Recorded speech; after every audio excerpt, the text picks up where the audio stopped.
welcome back to the InuYasha vlogs. It's BigJackFilms here, and boy, we got a few episodes to talk about this time around. Things get pretty serious in this one.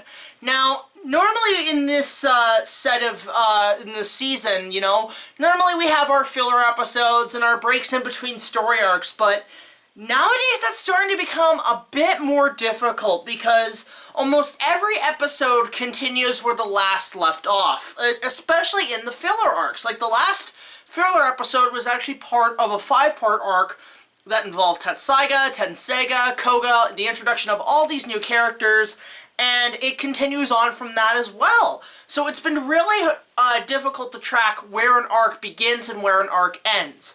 But this is also where Season 2 is a season I haven't watched much of, probably only once or twice, so now I'm kind of entering new territory in terms of how much I've watched the show. So, in that sense, we're going to be basically, these next two, or this big story arc we're getting into, I'm going to have to split into essentially 2 or 3 parts each, because if I had done it all in one go, it would take forever to get through. So I just want to give that to people a heads up when we continue forward with the series, most notably for the rest of Season 2. So basically, in this one, we're going to be focusing on a 2-part little story arc that involves a returning character, obviously, but then we also have a new villain being introduced to the series for the first time. So this is what I'm going to be calling the Wolf's Den arc. Or, you know, the wolf versus the dog. I don't know. I think the Wolf's Den arc is going to do just fine, because that will definitely tie into next week's story arc. So, the Wolf's Den arc. We open with Kagome back in the feudal era. She settled things with InuYasha after the little conflict with Koga, essentially. And we see that Shippo has been sharing that fan art of Kagome as a kitty, and, you know, the whole thing with, like, InuYasha and Koga, and basically, you know, showing the story to all the villagers in Kaede. So Kagome's a little bit like, oh, these are cute little pieces of artwork, but they're also kind of embarrassing. So, with that being said, we're back off to where we started, and we're going off to find more shards of the Sacred Jewel, obviously. But in the midst of all this, we have Koga back again. Now, Koga, as we said, is going to be a continuing member of the cast, a continuing member of our group, but he kind of goes on his own. He's kind of a rogue. He goes solo. He occasionally meets with our heroes in between, but he's kind of a guy doing his own mission. So, with Koga, he is essentially chilling in his lair with all his wolf tribes, but there's another tribe who shows up and says, we have found the potential of a sacred jewel in a castle not too far off from here, which came out of nowhere, by the way. So, could be wondering who could be pulling the strings, of course. And basically, the Wolf Tribe tells Koga, we need your help to get the Sacred Jewel Shard from this castle. Koga's like, nah, fuck that, I'm good. But then, the rest of his tribe pretty much go and help him out. Now, obviously, there are more tribes, but they take a big majority of their forces over to this castle. Little do they know that this castle is run by a sorceress, who are a woman in this case, but she is a sorceress, who has essentially ambushed them. She has ambushed them and basically slaughters the entire wolf tribe. Meanwhile, Kagome, InuYasha, and the group, the entire fellowship of the jewel, essentially, find out that there's been a giant killer bear attacking the villages, like, and so on. So, we get this really cool bear design, which I really like, and on top of that, these next few episodes also deal with another threat to our group. It's not just demons, it's not just Narako, we have a lot of bandits and thieves, humans who want the women, essentially, so, okay, and we gotta deal with that conflict occasionally. That happens a few times going forward. And so, these thieves attack, they punch out the thieves, they try to kill the bear, but then all of a sudden, Naraku's insects show up, the Saimyosho, who take the shard out of the bear dies, which sucks. It's a really cool looking creature. That's one thing I can give the show, obviously, in positives, is their creature designs and all the different varieties of demons are really, well, you know, imaginative and everything, so kudos to the design department on that. But they take the shard, obviously, and they had put it in the castle, and that's where the sorceress is, who slays the entire wolf demon tribe. One of them survives and goes back to Koga, and tells Koga, hey, we have a sacred jewel shard, there's more at the castle, go get it. So as Koga takes off with this jewel shard implanted in his arm, and he's going off like frickin' Sonic the Hedgehog, that member dies, or in fact, he was already dead, which, oh shit. Now you're wondering how this woman is able to slaughter this entire wolf tribe. She has a fan, like one of those Asian fans, that she swings once and all these blades, cutting kind of boomerang blades, light blades come out. And this will be known as the Dance of the Blades, which we'll get to later. So, Koga is off to get these jewel shards, or the other jewel shards at this supposed castle. Meanwhile, InuYasha and the group make it to the castle to find the entire castle has been slaughtered, all the wolf demon tribes have been slaughtered, and there lies the sorceress who lifts them up with her fingers, or with her fan, and basically creates an undead army. Which I don't think this character ever uses in the show again. She will be a recurring villainess. So, she basically puts all the undead zombie wolf demon tribe members onto InuYasha, and then they spill blood all over them. InuYasha's just covered in it. Right when Koga shows up and thinks that InuYasha killed his comrades. AKA, InuYasha has been set up for a murder, a false murder that he did not commit, so therefore Koga will try to kill him. And who could be behind this? Obviously, then Naraku playing his little puppeteer game again. So, he basically is now forced... So, if he hadn't gotten InuYasha and Kikyo to fight, if he hadn't gotten Sango and Kohaku to fight, now it's the same gimmick, which, I get, it feels like the same goddamn castle every time. Is this... Does he just have a castle he can just put in one position and then, oh, I've been exposed. Okay, I'm gonna put the castle over here now. You know, it's kind of weird that way, the way he's able to make these castles appear. Naraku is very much a wizard in his own right. He does have very much a magician, a wizard, you know. He has all sorts of magic tricks up his sleeve. He's made from several demons, after all.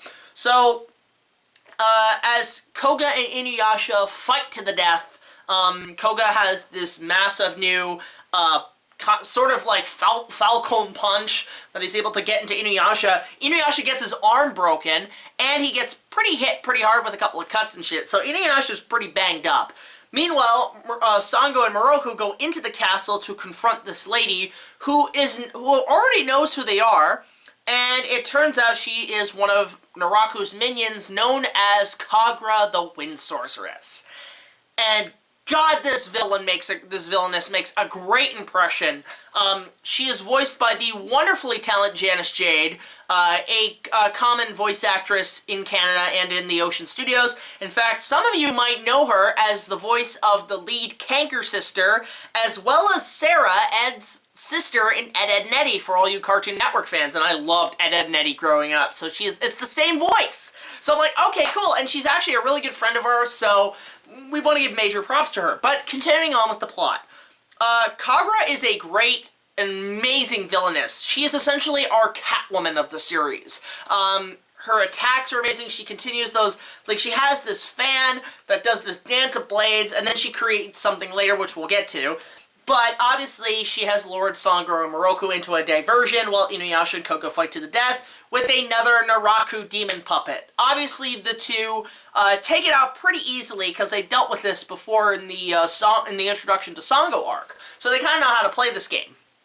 Meanwhile, you know, Koga and InuYasha are fighting to the death, and then it turns out Koga realizes, ah, shit, I've been duped. I've been punked by this sorceress bitch who turned out killed all my minions and everything, and that's where he discovers who Naraku is, and then he's like, okay, this bitch and this motherfucker, her fucking manager needs to fucking die. Literally, Koga's like, I need to speak to your manager! God. Koga the Karen, oh god. But to the point, Koga, it turns out that jewel shard is actually a false jewel shard. It's a fake, but it's got toxic, and it's slowly killing him. And because of his anger and his blood pressure level, it's actually caused the poison to consume his entire body. So, again, this is a trick I don't think Naraku nor Kagra ever does in the show again. I don't know 100%, but yeah, apparently they can create fake jewel shards with toxic and the same energy levels, as well as creating an undead army. Why they don't use this, I don't think ever in the rest of the series. I have no idea. I haven't gotten this far. Maybe they use it again. Who the fuck knows? But, of course, InuYasha comes out and is like, you know what? I may have a broken arm. I may have, like, you know, a cut right through my chest. But I'm gonna pull out my motherfucking Tetsuga and I'm gonna kick this bitch's ass. And he's gonna obviously try to summon the Wind Scar. He has a bit of difficulty because one of the other techniques that Kagura has, because she is known as the Wind Sorceress, she can control the wind, which makes summoning the Wind Scar a bit more difficult. So, her other attack is called the Dance of the Dragon, basically creating giant tornadoes that can surround our group.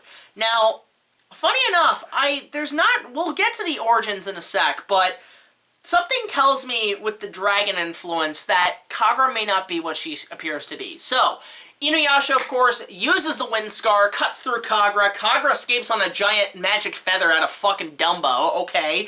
And, you know, she's obviously got her kimono damaged, so it's like, ooh, okay, little nudity here and there, but she gets away, and it turns out she has the same spider mark as Naraku, so obviously her and Naraku are connected in some way. So it leaves our heroes pretty banged up, and Kagome, you know, wants to obviously save Koga because the poison's consuming his arm, and InuYasha suggests, I'll just cut his arm off with Tetsuga, and she's like, no, don't do that, and then they think, wait a minute, let's just take her sacred arrow and purify Koga's arm. So, she stabs Koga with a sacred arrow, which that would hurt, that would really hurt, and it's kind of nothing but a little itch. Koga takes off, and our heroes are kind of left in the scrape about what do we do now? You know, Naraku has minions, has, you know, servants to his will. Where do we go from here? And by the way, Koga, if I was where they were and Koga left, I'd be like, Koga, just remember, because you got an arrow through your arm, to put a nice hot spike in there to make the wound a little less infected. If you watch Braveheart, you'll know what I'm talking about, guys, because there's that guy who gets hit with the arrow, and then they have to kind of stab him with an iron spike to kind of make sure it stops the bleeding, so hope Koga knows what to do there. So he's obviously off to find not only Kagura to avenge his comrades, but also to destroy Naraku. And you think, okay, the episode ends like that. We have a new villainess and so on. But no, we actually get kind of an epilogue where Kagura returns to Naraku, and it turns out Naraku had her in his body possession this whole time. And as Kagura realizes that Naraku's kind of a bit of a deceiver, tries to kill him, but then Naraku has a kind of black orb in his hands that controls her heart, and a little squeeze can kill her instantly. So in that way, Naraku's kind of like a Sith Lord. It's like doing the Force Choke thing, you know? Which is kind of cool for this villain. He's such an asshole. But then it turns out her heart is in these two kind of looking ancient jars. So, obviously, something is there about Kagura being born from Naraku in some form, whether it was a past life, which they kind of hint at her origins, or something happened in between the 50 years between the death of InuYasha and Kikyo and when Kagome showed up. So something happened there, which is kind of interesting. And that's where our episode ends. And one thing I want to say about Kagura as a villainess, I do not believe, according to the lore or canon that Rumiko Takahashi has created, nor to the fans, that Kagura really has a full origin story. I have this kind of theory that she might be essentially what I call a wind dragon. She was originally a wind dragon because they do bring up her original form. So my guess is she was originally a dragon, became a sorceress, and then something happened, maybe a fling with her and Naraku, and then Naraku pretty much absorbed her into her body whenever he needed her again. So that's kind of what I'm hinting at. I talked to Janice about it, and she's totally cool with it, like creating an origin where she loves the idea that Kagura's essentially a dragon. So I'm like, yeah, let's go there at some point. So yeah, like this two-parter, and honestly there's going to be more to it, but we're trying to split this up a little bit so we can have more variety of episodes to talk about, because this does take a hell of a long time to get through. I really like this two-parter. Seeing more of the rivalry between Koga and InuYasha is always great.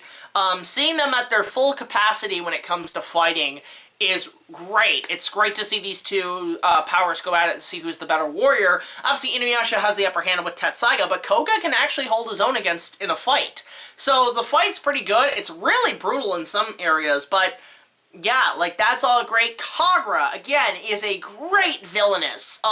She will be a mainstay for the series, and she has a whole storyline of her own, but she makes a damn great impression in this, in her introduction. And, because think about it, we had the last 5 episodes, we introduced a lot of new heroes, and Naraku seems a little outmatched. So what does he do? He creates minions to kind of equal the odds in numbers. Yes, Naraku is technically more powerful, but he does need some there is safety in numbers, so I'll give him credit for that. You've got more heroes, you've got to create more villains. So that's what Naraku is doing. And with Kagra, again, she's powerful, she's got great attacks, great abilities, and she has the power of flight, so she can do air, she can use, like, weather. It's all fantastic for her as a villain.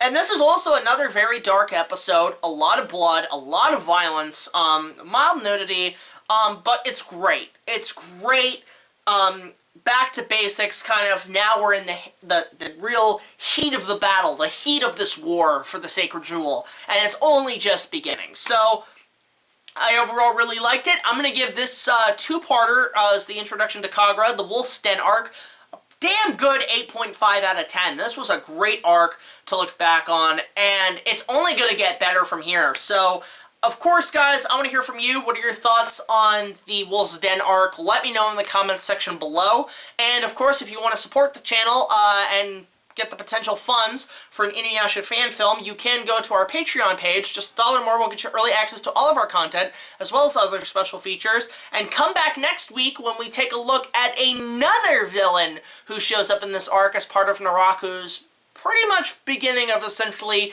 sort of his own personal army, per se, of minions, you know? Because, you know, you have your Autobots that do have their heroes, but then you have your Decepticons with their minions. I think I only made that reference because David K. is Megatron.